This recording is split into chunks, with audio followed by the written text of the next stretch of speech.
The Dolphins listed quarterback Tua Tagovailoa questionable for Week 10 after unable to start the Week 9 game due to a fracture of the finger on his throwing hand. If he's unable to go, Jacoby Brissett got to get the starting nod as he did last week. Miami snapped a 7-game losing streak on Sunday. They beat the Texans at home. Baltimore leads an ultra-tight AFC North, one of 2 AFC divisions that boast winning records from top to bottom.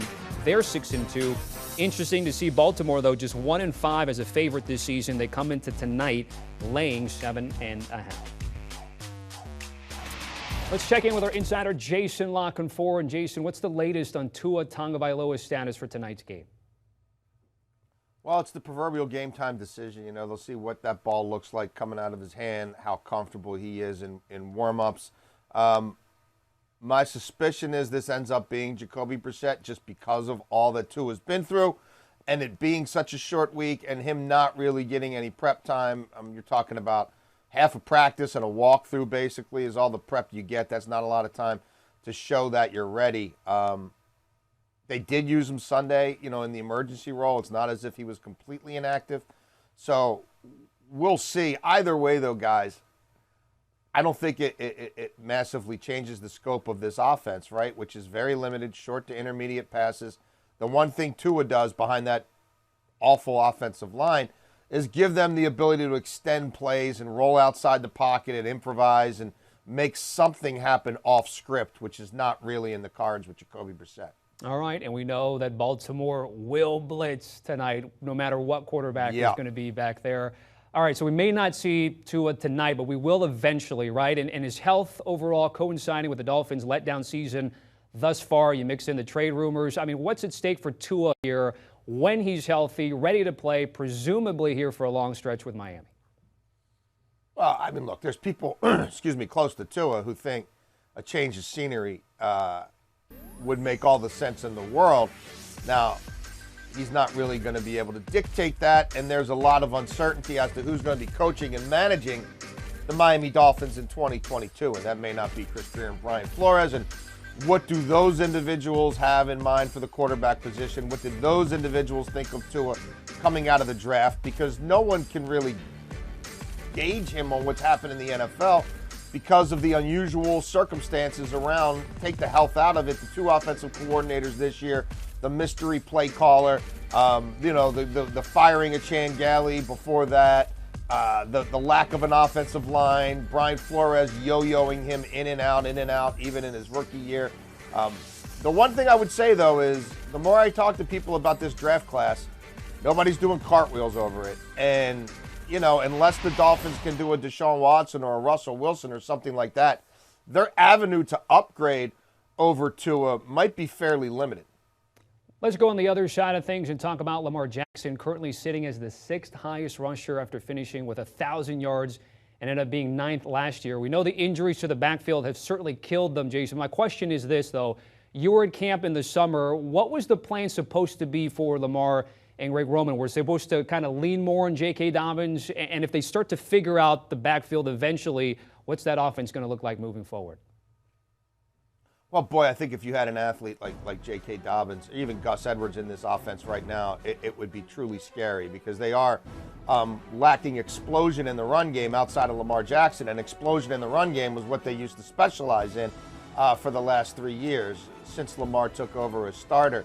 But I don't really know, like, this idea of what more can Lamar do. Lamar's 9th in the league in passing yards and 6th in the league in rushing yards.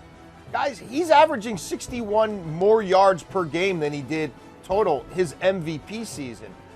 He almost has as many yards throwing to wide receivers this year as he did all of that MVP season. He's leading the league in air yards per attempt. He's top 3 in yards per completion. He's pushing the ball downfield. He's hitting outside receivers. For my money, he's been the league MVP. And the reality is I wouldn't get caught up in the run game. This is a pass-first team now. You know, his rookie year, they're passing on first down around 33% of the time. Last year, it was like 38% of the time. This year, it's 55% of the time. He's throwing play action as much as anybody in the league. First down play action as much as anybody in the league. It's about Rashad Bateman and his development now. It's about can Sammy Watkins stay healthy. It's about can Hollywood Brown stay on this trajectory where he looks like a top 10 wideout. And Mark Andrews may be the most effective tight end in football. The defense is not good. If they're going to do what they need to do, it's going to be Lamar Jackson, who is throwing for 276 yards a game. That was 208 yards a game his rookie year. Yeah, from a fantasy perspective coming into this year, it was Mahomes, Allen, and Jackson. Jackson's clearly been number one. By the way, last week against Minnesota, 100 rushing yards for the 10th time in his regular season career. That tied with Michael Vick for the most in NFL history. Before we let you go, Jason, what's the latest on Odell Beckham Jr.? Look, he continues to sort through a multitude of offers from a number of teams, and it's the teams we told you on the NFL Today about on Saturday, by and large. You know, it's the Patriots, it's the Saints, it's the Chiefs, it's the Packers. The Raiders were on the periphery. They realized they weren't going to get their guy. They went ahead and got Deshaun Jackson. The 49ers have made a real push. I don't see him going to the 49ers. And then there's always been New Orleans, which, again, he played at LSU. Both his parents played at LSU. Sean Payton can be very convincing, although Trevor Siemian is not ideal. So you're weighing all these scenarios where the coach might be top-notch, but the quarterback's not. In some of these other places, the quarterback might be really good, but they've already got a ton of receivers. And I just said all along I would not rule out New England till the end. We know Kansas City's desperate. The Packers are always trying to appease Aaron Rodgers these days, and the process continues. Jason La Canfora with the very latest. Jason, certainly appreciate it. Want to let you know about the Pick Six podcast as well. The guys breaking it all down. This is the Brady Quinn edition with host Will Brinson. Mid-season awards, predictions for MVP, Defensive Player of the Year, Coach of the Year, Rookie of the Year, all that good stuff. And also they talked about Sunday Night Football. Did it exist before 2006? Just a few things on the field and a couple of tangents in the latest pod. Do you want a sports network that delivers everything that matters about the game? The highlights, the picks, the instant analysis, no yelling, no fake debates, no politics. Hit the subscribe button and never miss a moment.